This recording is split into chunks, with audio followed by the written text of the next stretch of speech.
The Welsh revival was spearheaded by a man named Evan Roberts. He was a teenager at the time that the burden for a spiritual awakening might take effect upon his nation. So he began to pray. He prayed long hours, desperate, passionate for a move of God.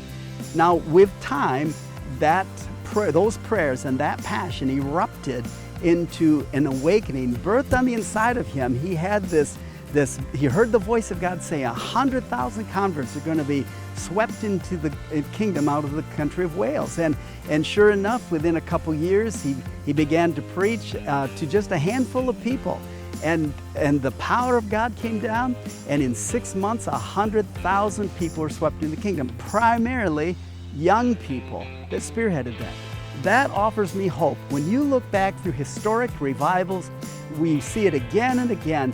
When young people experience a genuine encounter with God, and we take off all the restraints that we so often place upon young people as a church, and we turn them loose and we say, run with that. And sure, we give them a certain amount of support and encouragement, but I'm suggesting to you that in this day that we're living, young people are desperate for a genuine move of God. And you give them the opportunity to experience an encounter in the atmosphere that is radiating, energized by the presence of God. I'm telling you that it will cause kids to cry out for more of God.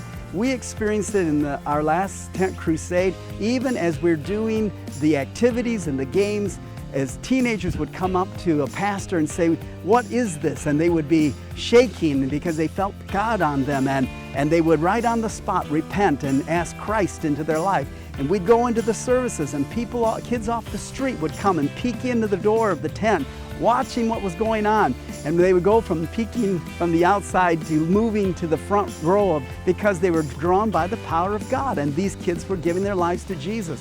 To see young people so empowered that they were getting baptized, and to see young people baptizing youth, that was just a remarkable experience. And I'm saying to you that this nation is ripe for an awakening.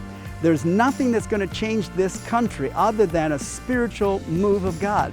You can talk about politics all you want. You can talk about if we can get this person in office and that person in office. Politics always follows the culture.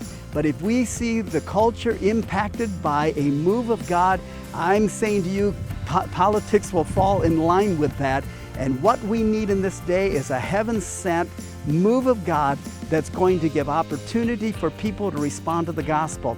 And not only that, but to take young people who love Jesus and fuel them with greater passion and equip them so that they can be the forerunners of a move of God to this generation.